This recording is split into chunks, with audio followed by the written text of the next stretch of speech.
There we go. Okay.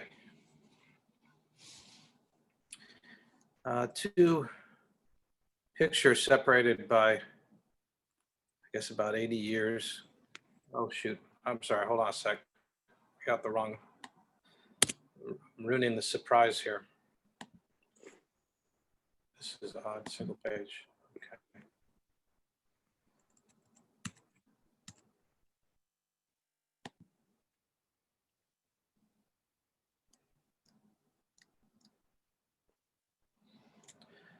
Okay, we'll start over again.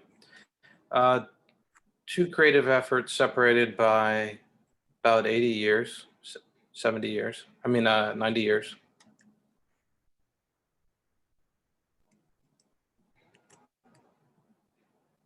But they have something very significant in common. Both were rejected or failed to receive acknowledgement in terms of monetary gain or cultural status in their genesis by the art world. But with the passage of time, they have found a place in the canon. But what does it mean to be accepted into the art world? Or to put it more pointedly, who and how do you get accepted into the art world? And why do co-ops such as the Hackney Flashers seek such ends? I think this is a really significant theme for this week's reading. So how do you gain entry into the clubhouse from outsider to insider? Van Gogh and the vast majority of art object makers seek such a membership, and with it, a perception, a validation, a vision, an approach, I would imagine. Never mind the potential for monetary gain, as well as the consequential power and prestige that accompanies such cultural statuses. But it can be argued that the Hackney Flashers collective ended as a result of engagement with this institutional art world, interfaced, that was initiated in part with the goal of expanding their message to a wider and more influential audience. All this was discussed in the piece, The Hackney Flashers, Photography and as a socialist feminist endeavor. So I guess the question is, in a way, to exhibit or not to exhibit in a fine art institution. But there's a question, you'll have to excuse me, a gorilla in the closet, or perhaps a gorilla girls in the closet when considering today's readings, that needs to be addressed or at least examined, I think. Why and how does stuff get into museums? It's a simple question, but it's a significant one. And along that lines, galleries, art fairs, or even like academic institutions such as the one we're participating in right now, the pictures I'm putting up here on the up on the screen. And are there some definitions or ways of understanding art that can help us understand the tension that dissolved collectives such as the Hackney Flashers in consequence of their creative engagement with the art world? What is happening when imaging resistance becomes exhibiting resistance? And here enters art critic and thinker Arthur Danto. In 1962, Roy Lichtenstein's The Kiss was published in Art in America. About 2 decades ago, it sold for $6 million. I'm not sure if this was the picture that was in Art in America, but I think you get the idea. And it begged an interesting question. If art in America is publishing comics, what are the limitations or even the definitions for art? Danto was a philosopher of aesthetics at Columbia University, and well, philosophers are very keen in defining things. An aesthetic philosopher would be very keen in defining what art is. Andy Warhol's Brillo boxes, which in 1969 would sell for about $1,000, and right before the pandemic, someone went on the block, and the strike price was around $3 million. Andy Warhol's Brillo boxes became Danto's muse and the departure point into the question of art. And the resulting critique celebrates the term the art world in both citations and texts, and a text of a similar name. So those are the Brillo boxes. And this is a book published, I think, 2 decades after The Art World was published, which I think was 64. But it's the same influence, the same power of the Brillo boxes. Danto surmises in his essay, The Art World, to see something as art requires something the eye cannot decry, an atmosphere, artistic theory, a knowledge world.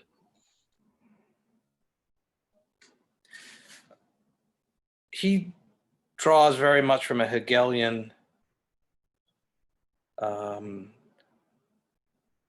teleology. He breaks art history into a succession of stages. In the distant past is a stage of works by Vermeer or Rembrandt, Rubens, in which art imitates nature. But where are we now? According to Danto, we're at the end of art, a post-historic stage. And those who know Hegel, this all makes perfect sense how they fit together. A stage where specialists fortified with knowledge of art history, not aesthetic taste, in which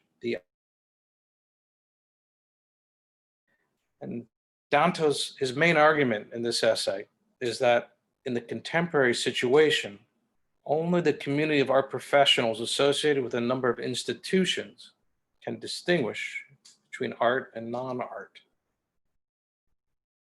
Aesthetics, he argues, has become completely autonomous area of knowledge. Art is no longer constrained by ideology, imitation, or philosophy. It is an independent system. And this is going somewhere. It's not just about philosophy, I think. It's about the world we live in. Okay, fast forward about 10 years, George Dickey. And this George Dickey is understood as one of the founding influences in the institutional theory of art. And Dickey, building upon such as museums and galleries and specific agents working within them, dictate what is art and what is not. There is no property of being a work of art other than being deemed as such by an authorized member of the art world. These are the gatekeepers who both define and allow entry. I hope there's a resonance with what we read for this week beginning to develop. In terms of the theory, in terms of a theory on art, like other social constructivist views, there are some real issues related to the legitimacy of the experts. But leaving that aside, there's something difficult to dismiss here because it's agreed it's a very problematic definition of art as such. Very significant here. Danto, Warhol, Lichtenstein, the hacker flashers, they're all ambassadors for a new aesthetic reality. High art and mass culture are no longer suitable tags for entry into or denial into to membership of the art world. But a new hybrid aesthetic where institutional gatekeepers, and it is this issue, and it is this gatekeeper issue that ties so closely into today's reading. We're guardians of not only the rapidly expanding marketplace of ideas about what is art, but huge monetary gains now associated with the buying and selling of art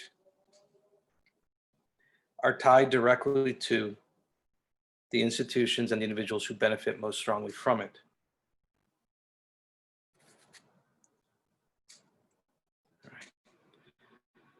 So is there a big picture here? I found this, it was from an investment, art as investment. It's from the International Finance, something really interesting I noticed happens, and this isn't obviously my idea, it's been out there for a long time. Something really interesting happens right as the flashers participated in three perspectives. The art market is exploding. If I'm correct, the flashers was 79. So if I'm really off, someone could let me know, that'd be great. Between 1980 and today, there's been over a 200 times increase in top market strike price. Not 200%, 200 times. So we even have the, if you look on this list, they probably can't see it exactly, but we have the good doctors there. He's, in 1990, he set the record for 82 million. Not bad for a piece of art that 90 years earlier, no one cared about to even exhibit or buy.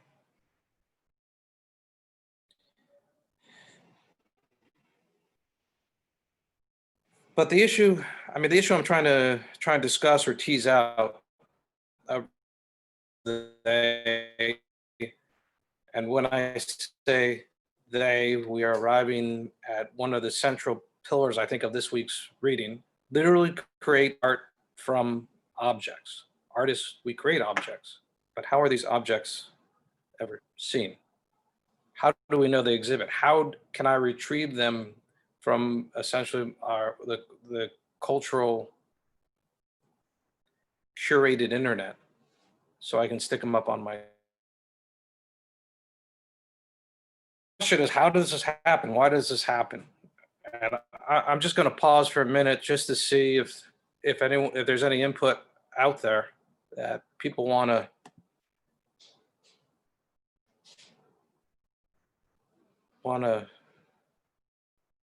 have. If not, I'll just keep on rambling.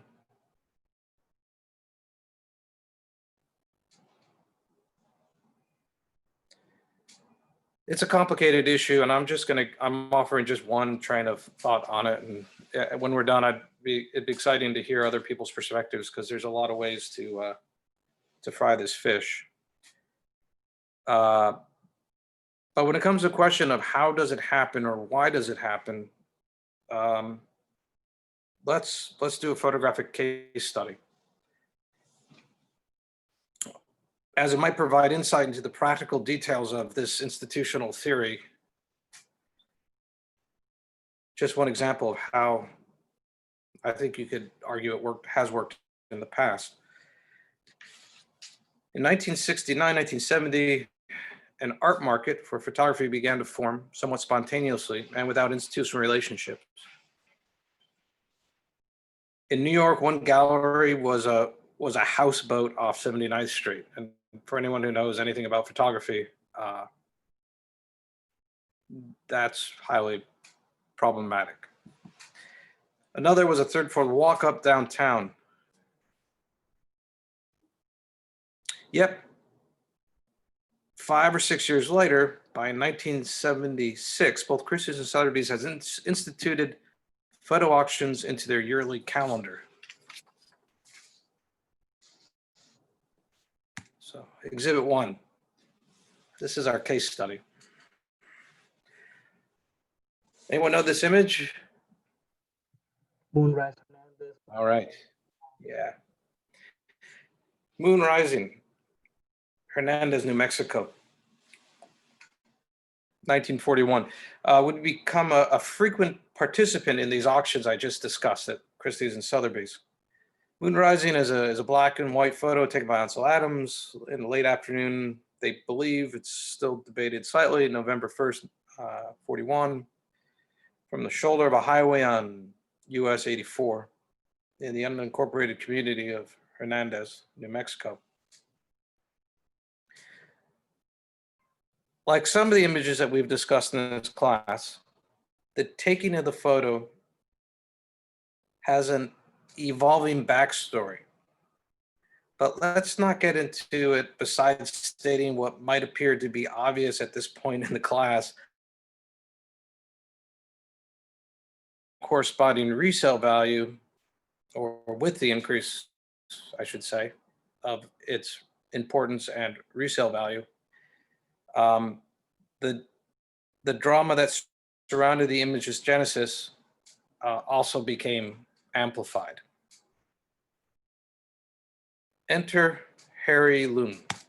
Whoop, there he is. That's Harry. Art dealer and CIA spook at the same time. Perhaps. Loon was selling dull. Did someone text me that you can't hear me, or? All right. Nope. Great. Loon was selling dull Parisian prints from a storefront gallery in DC when he had a key epiphany. And I'm getting this from his Washington Post. Work of Ansel Adams that sparked his sudden insight. Rare photographs, he realized, were as significant as objects and potentially just as valuable as rare etchings or engravings or other works of art.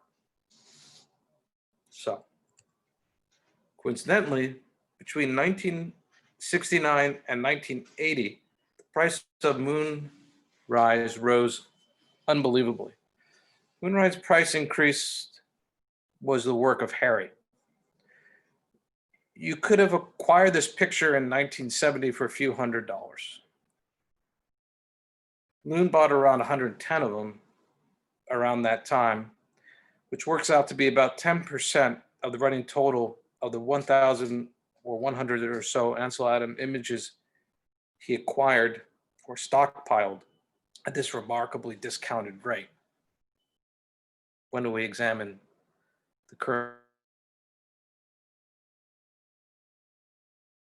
Once he acquired over 1,000 of these images, he convinced the photographer, Ansel Adams, to stop printing his work. The goal was to literally halt the production of the new images to intentionally create a market with a known physical limitation. In essence, he was creating something new in photography. For up to that point, the idea of editions was reserved for the art world, which photography was not allowed to be part of. Or is understood by some, or I should really say how I see it, it's the creation of an artificial famine through limited supplies to drive the prices upward. By the late 70s, the price had risen or been driven up, depending on your perspective, to over $10,000.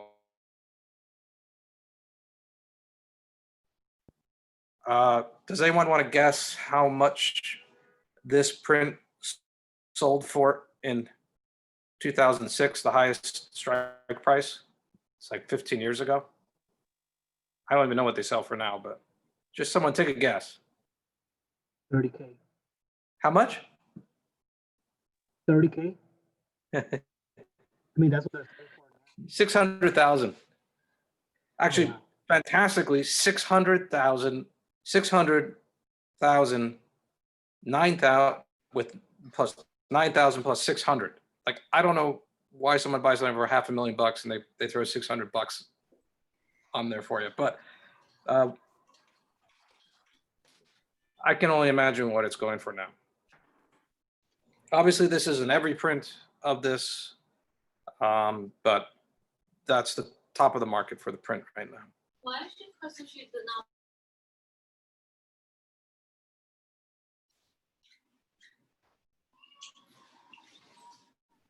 Was that a question or a random? All right. Okay. Someone has their mic on. Maybe they should turn it off. So how does this happen? How does something go from virtually nothing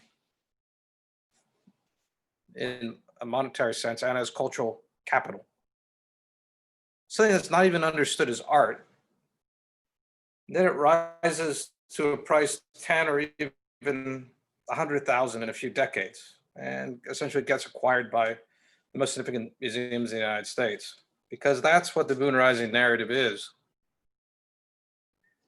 Does anyone have an idea how that happens? Is it just because it's this beautiful, remarkable image that was discovered and then appreciated, or is there other forces afoot? As significantly, Professor, was it sold at the auction or just at the like an art gallery and somebody bought it over? both, but the auction, the strike prices we know from the auctions. Because if a piece like this was sold at that much, one thing I might be thinking is that whoever took this piece had a meaning behind it, and then over time, maybe the person who bought it actually saw the meaning because he was there in that time that it was taken, and to have somebody else to take a photo when that person who bought it was able to do that, especially when you go to an auction. Of course, you know, auctions are very competitive, so even if it would go for a low price, once price starts being, so I'm thinking by the end to actually come out of 600,000 with an extra little bit, I think the person might maybe see that and relive what they went through, and somebody was able to actually photograph that one moment there, and then it became so competitive. That's why I drove the price so high. Yeah, you got to turn it a little bit sideways, but you're totally on the trail. I didn't really give you a lot of enough little data points to put everything together, but you're on it. And I'll explain I'll provide those details now. So it's probably going to make hopefully perfect sense. So we read history is our protest, revolution, and visual politics by Diaz this week, and she says something interesting, and she says, with the problem of publicity as the condition of bringing a work into public consciousness. Well, Loon had a similar issue as related to photography in general and Half Moon in particular. The consciousness of the art world needed some awakening, in his perspective, to create a more robust market for the photographs that were in his possession. So while Swan Gallery held the first photo auction in February 1952, afterwards, there were no annual sales at any of the major auction houses, and essentially no dedicated galleries in the United States until like 2 decades later.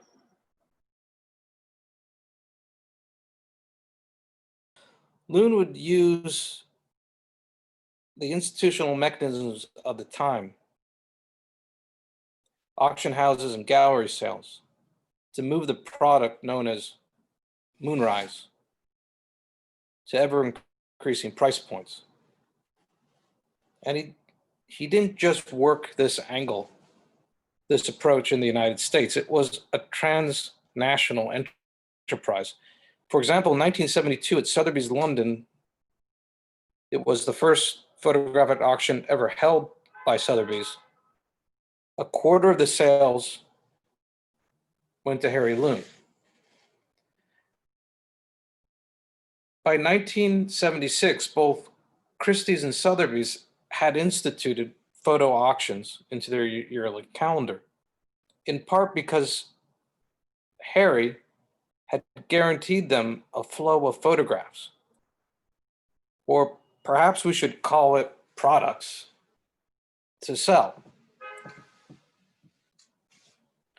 The remarkable rise of Moonrise, and I'm not talking about the photo itself, but the monetary dollar signs attached to it, if you sold it, was not inevitable but orchestrated. Every time Moonrise came up to auction, Loon made sure the price increased. His target was to improve upon the last strike price between 50 and 100%. He did this with his own bids, those of his clients, by proxy, and some have suggested via subsidies. He made sure the price kept on going up the entire game. And what's really important about this is this guy's understood as the father of the photographic art market. This is what he said. Say you got 100 pictures. You take your 10 best, you don't show them to anyone,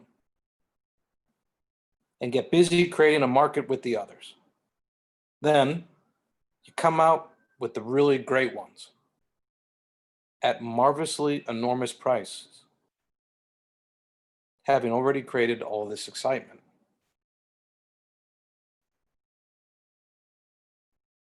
So this is the genesis of the art world's embrace of the photographic medium. So kind of my question for you guys is also, and the professor gave a really interesting talk today. I don't know if anyone saw it, but he actually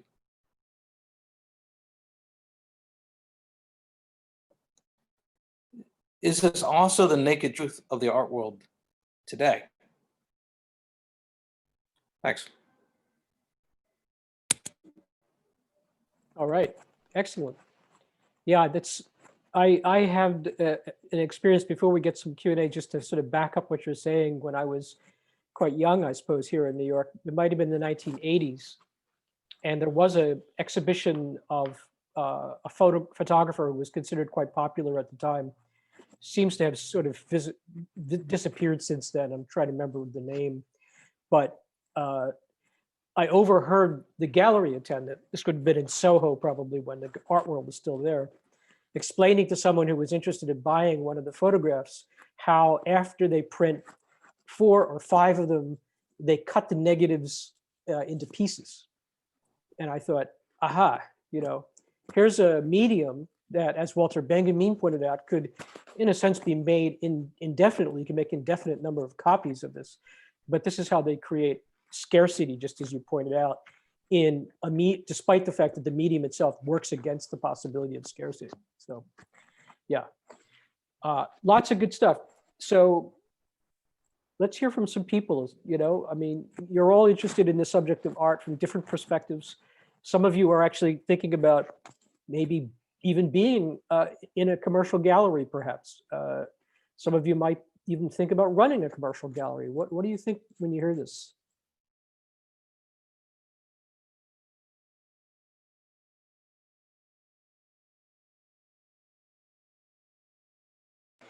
I think that sometimes when you create art, art, your artwork is very personal, and you don't want it to become a product.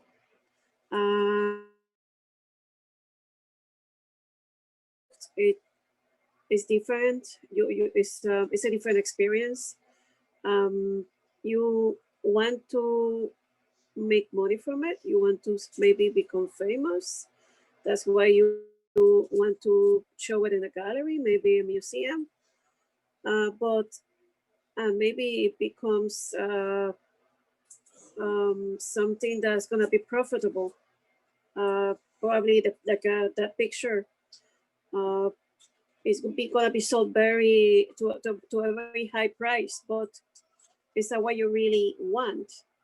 Is that what you after? How are you going to feel if your artwork becomes just a product, not just something that's personal?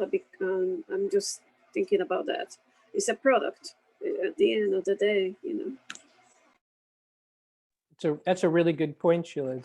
It's become so commercialized in a way that there actually are indexes now online where you can follow, you can create a portfolio of artworks and follow how well they rise in value without ever actually owning the artwork. All you do is you purchasing into a kind of market, you know, almost like a money market, but it's a collection of artworks. So that's how financialized, let's say, the art market has become.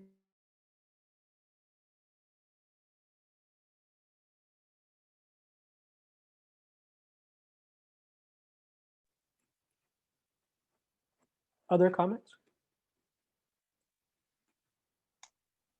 I think it just goes to show that like institutions aren't really deciding what's art, they're deciding what's marketable. And like art can be marketable, but they shouldn't be like the be all end all of like what is considered the greatest and the best art.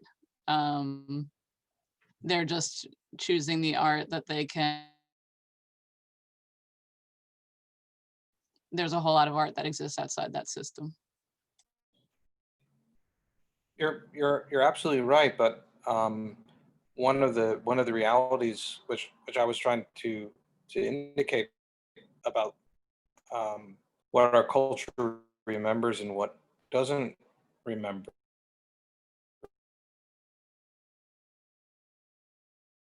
presentation at the most simplistic level. A lot of that, it's very difficult not to suggest that a lot of that is determined by these institutions and what they collect and what they save and what people buy and what they sell.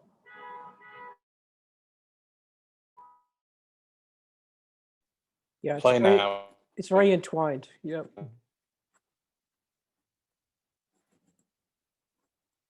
The new Museum of Contemporary Art was criticized heavily a few years ago after it reopened, after it was restructured, because they had an exhibition of work that one of the board members collected. Does anybody have an idea why that seems very problematic? To have a board member of your institution's art collection on display inside the museum. Thinking in terms of what Adam has told us, anybody figure that out?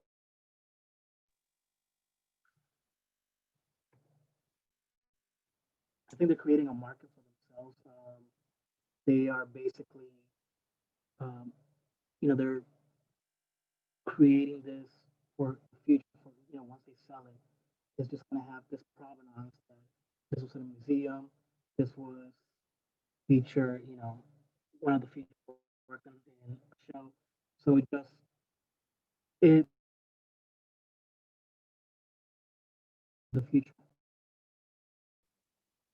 That's a good point, Walter. But what makes it problematic for a museum to be showing this work? If the guy had shown it in an art gallery, it wouldn't be such a big deal, right? What is it about a museum that makes it a problem?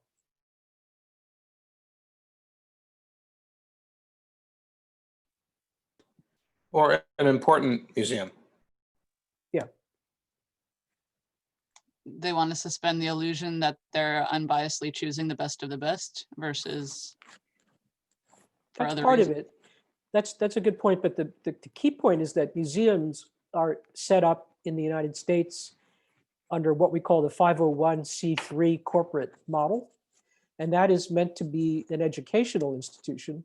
That's why you have a board of directors who are supposed to be fiscally responsible for the museum, but also to make sure you maintain the mission, which has to stay in the realm of it's supposed to stay in the realm of education, and not for profit, right? That's the key part. It's not supposed to be a profit-making venture. It's really there for edification. So if a museum is actually showing the work of one of their board members, and it's a prestigious enough museum, then that means that the board member's collection is suddenly rising in value, as anybody's work would if they were presented in a museum. And so you can see immediately that there's a serious conflict of interest in that situation.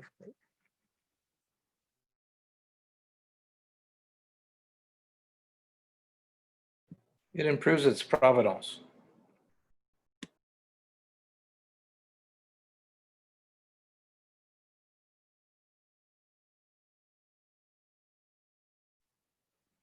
Another angle to this whole thing is I went to the Brooklyn Museum yesterday, I think it was, and there still is a wing dedicated to women artists, which is great, and it's been there for a long time. But it's called the Sackler Wing. Does anybody know why that's a little bit troublesome? The Sackler Wing.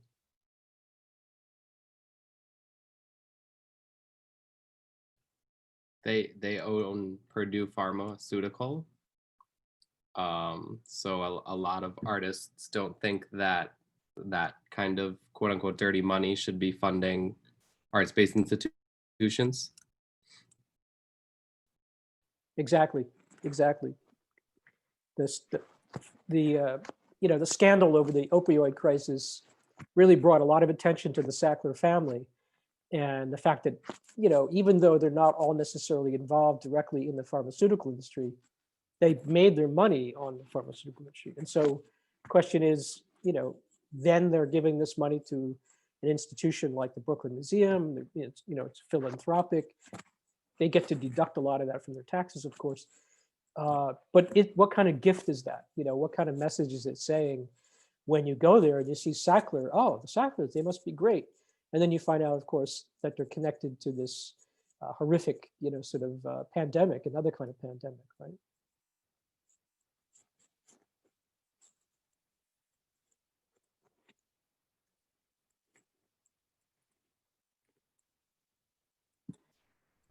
I'm kind of curious on what's everyone's take on this institutional, or some people's take on this institutional theory of art. As I said, like it's problematic, but it's also damning, and I find it just emotionally seductive. Do people feel it's a valid way to discuss the art world? Is it too loaded, too biased, or is it too gentle?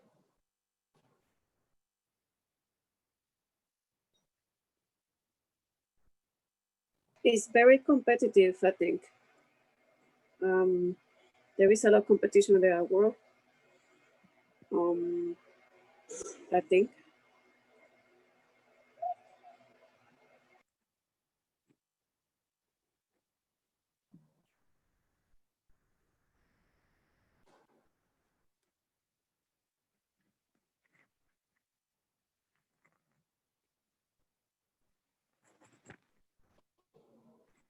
So Adam, in your research,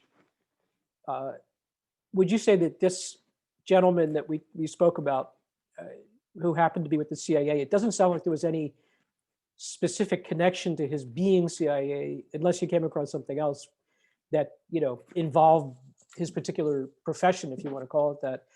But maybe there was. But I'm interested too to hear about the nature of photography suddenly becoming an important collectible, from the point of view of museums and collectors and so forth. It was because it wasn't always in that situation.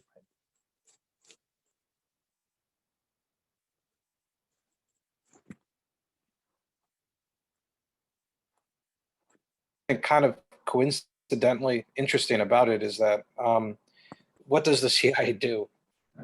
Creates it spies, it creates evidence, it documents, it does everything that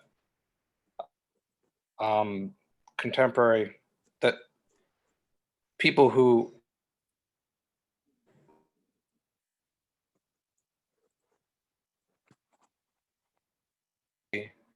aggressiveness of intruding. That's what the CIA does, and then it uses that information. So I thought it was just a really interesting coincidence that someone who, from his student days, was tied to the CIA, and once you join those organizations, you never leave. Ultimately, That is until you interesting. die. Yeah. But I thought it was just really interesting coincidence that he then embraced photography as an exploitable medium. That's but in terms of there's a couple of things I didn't get into, which I just had a fascinating conversation with this guy Willie Schaefer today about the art world and photography world, and he had a really interesting observation because he does old stuff. That was his passion. And what he said was, yeah, obviously there's always been a market for old stuff. I mean, we discussed that when we look at the Wave. That was a very, very popular thing. So it sold thousands of copies in what 1852 was it? I don't remember. Sounds about right. But what he said was, and this is where it plugs into Harry. He said like there just wasn't enough for the marketplace, like for a robust marketplace.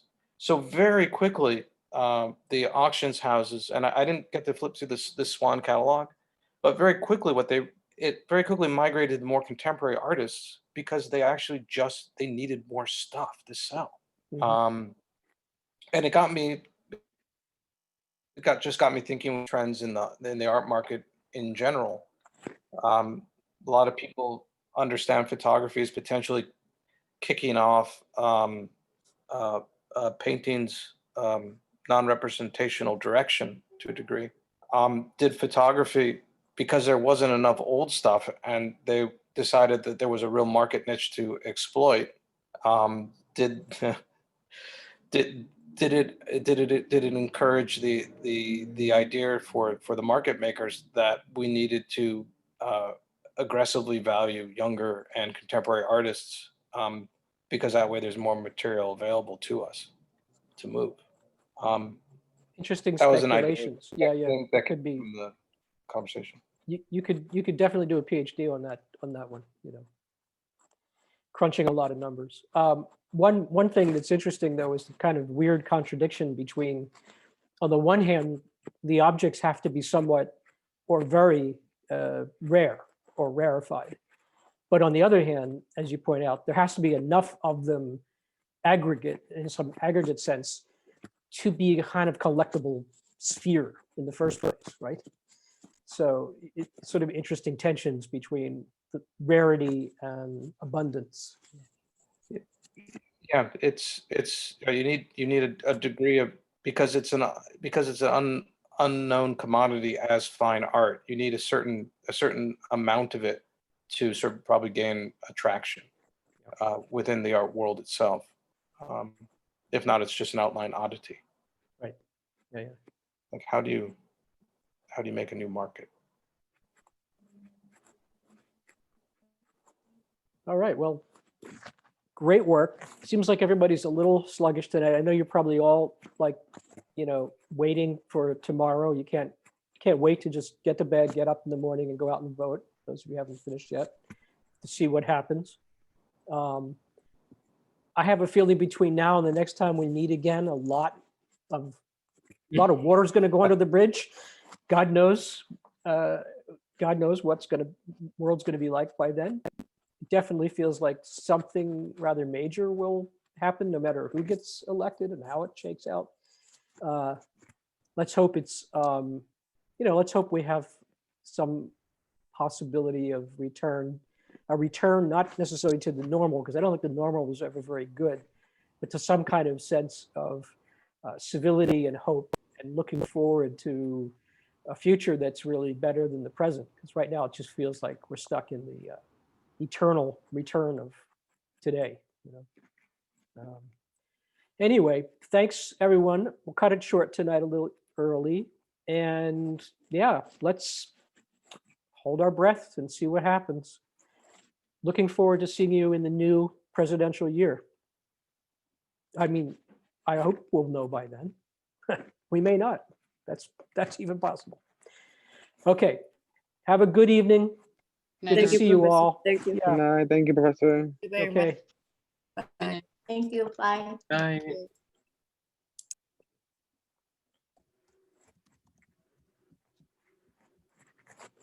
And I love talking to this guy today. It was so much fun.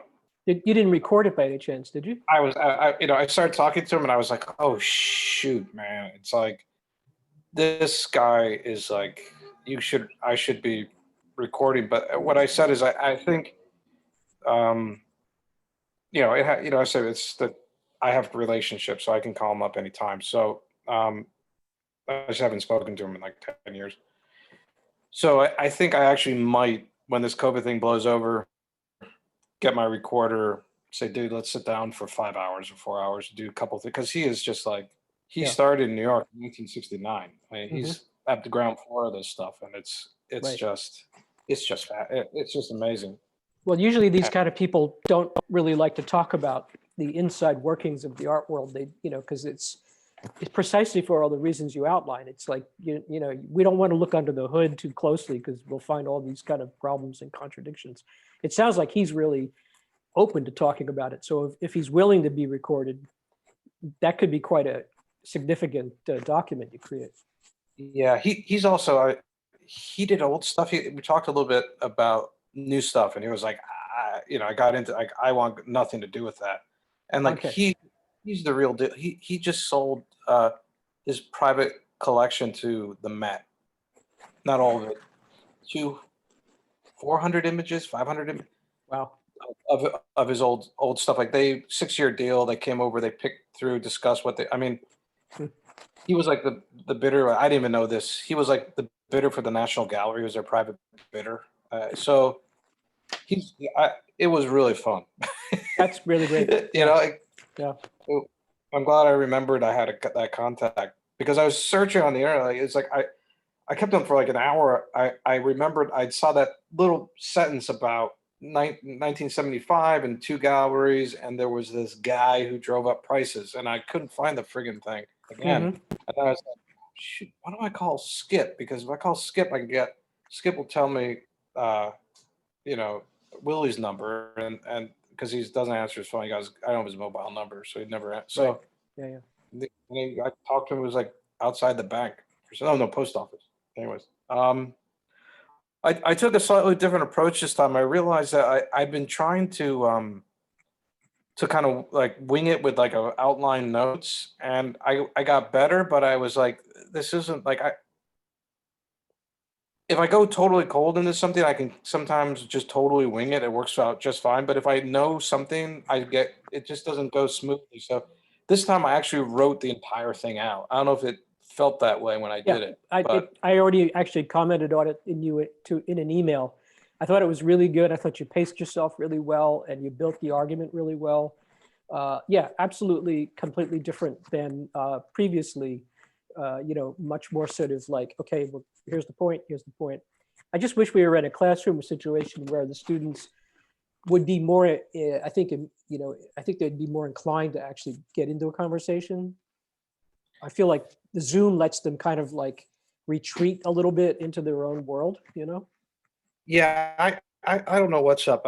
Like, you ask you that question about like Gorilla Girls masks covered versus total exposure. It's like, come on, guys! Like, for fuck's sake! Like, it's all like you're visual people. Like, that lexicon is like so easy to multiple layers to get into, and there's nothing wrong or right. But when that fell nowhere, I was just like, well, it's not me. No, and it's, I don't know. I definitely think if we were in a classroom, we would be having a much different level of conversation. There's no question about it, Yeah. And Hey, there's one thing I'm a little worried about. I was thinking I should send her an email. Is like, Amy's sharp. She's bright, and she thinks. And I obviously treat her differently than anyone else. Hmm. Conversations. Is that like, is it like appropriate just to go out and say, hey, by the way, like, I really appreciate your comments. They're great. And please push back. If I say something you disagree, you got to feel I'm pushing on you. Please Uh-huh. push back. I love you to. Or how do you handle that as a, I'm not especially if you have sure. a I'm not sure I'm friend? following you exactly. Well, I worry a little bit that I like, when, oh, who was making that comment about the auction prices? I mean, it's like, and I'm Yeah. like, Walter, you're I think. supportive. Walter, yeah, you're supportive, but it's like, it's all over the place, but you're just like trying to encourage, Right. I'm not going to dissect what he's saying, Yeah, no, it's absolutely true. It's tricky. I don't know. I found that if I'm teaching at the graduate center, students expect pushback. They're used to it. It's sort of like here at Queens College, I find it's like, okay, support. How do we do this? Support, pushback. Whereas at the graduate center, it's more like this, because they're PhD students. And, you really have to kind of put them on the spot sometimes and get them to really consider. So I think Amy is certainly in that category of people who I think she probably would values the pushback because this is how she's going to develop, and I think that's probably true for several people. But yeah, I don't think there's any problem, saying though at times, just saying, hey, this is, this is an interesting point, but wait a minute, have you thought about this? Right? Yeah. Yeah. I try to be sort of, unless I think somebody's really screwing with me, I always try to be very like deferential, like, okay, how about this or how about that? But you can get very hostile students. We don't have them much at Queens College, but I've been in situations where the students, have really tried to take you down. Yeah. Well, keeps you on your toes, I would imagine. Yeah. But anyways, all right. What a good. I will get into it now because with dinner time for both of us. But I this morning I have some friggin' ideas with photography, like things start like chunk like evidence. Like I finally hooked the friggin' evidence and like theories of time and space. And I don't want to sound too insane, but but it's the idea is evidence and the fixture of time and space in the Newtonian sense. It's like all this stuff. Whether or not it's correct but it can be articulated to a degree, which it's really it's been a long time to having this things just floating. We need to find a time to do like a studio visit, maybe after, maybe when the students are doing their presentations and we have less of work on our side of it, we could do that. And we could talk about some of this. Yeah. Yeah, that'd be good. It's starting, I feel like it's potentially, can go the other way because it's just like being able to sit down for like an hour, like 45 minutes, their head in the right place is when you can do that. But I was like, oh, right. Yeah. These are ideas, like, and as germinated in these objects. Yeah. So that'd be great. Okay. Yeah. Let's plan on doing that. Because I mean, it's so hard right now. I feel so completely distracted by not only the politics, but all these lectures I'm doing, which I should have said no to, and my book, which is just kind of sitting there and I'm not able to even get back to it at this point. It's all a little crazy, but we survive, we go on, we somehow, I don't know how we do it, but we do it. These people today was funny. Did you see Ahmed? He's such a character. He's this kind of entrepreneur from Cairo. And I gave a talk there years and years ago under his aegis, right, about the nature of not-for-profits and about the nature of setting up a board of directors. This is what I was asked to do for my friend Mukhtar, who organized the panel today. And, I said to them, this is like 5 or 6 different organizations in Cairo. I said, well, you don't put all your friends and your artist friends on your board.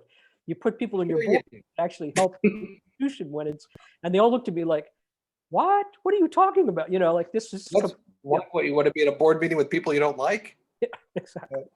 So it was kind of interesting. Yep. But yeah, anyway. Okay, lots to talk about. I sent you a little something to read as well because it's related to what you talked about. And yeah, think through what you were thinking about this morning, your lightning bolt, because I'd like to hear it more detail. Yeah. And take it easy tomorrow. Yeah, You know? absolutely. It's going to be an interesting day no matter what, I guess, for better and for worse, maybe. Yeah, I'm kind of excited in a way. Just it's like I think it's the journalism isn't me. It's like let's just get it on, man. Like Yeah. see Are what you we going to be got. out with your camera? No, No. no. I'm kind of I'm really enjoying. I'm enjoying like venturing in my mind and stuff. And that's why when things got locked down, I started reading philosophy. Actually, Sarah, because I get really pissed at me. She's like, Good. Yeah. all you do is read philosophy. The world's about to end, and I'm like, you got a better idea? I think it's a great. Yeah, So right. I'm just sort of sticking with that, and Okay, I cool. I didn't say it to the group, but I mean I kind of have this operating. The country's going to get the democracy it deserves. You know, whether or not it's one I think is right, we're going to get what we deserve, and so I hope we don't get Trump. Yeah. But if we do, No, I you know agree. what? Yeah. That's where we are at. We will And it sucks. we will actually survive. I mean, I never thought we'd survive Reagan. That was like, we were absolutely horrified that this guy became president. And well, here we are. So all right, I'm going to sign off, Yeah. and we'll talk maybe very soon. Okay. Later.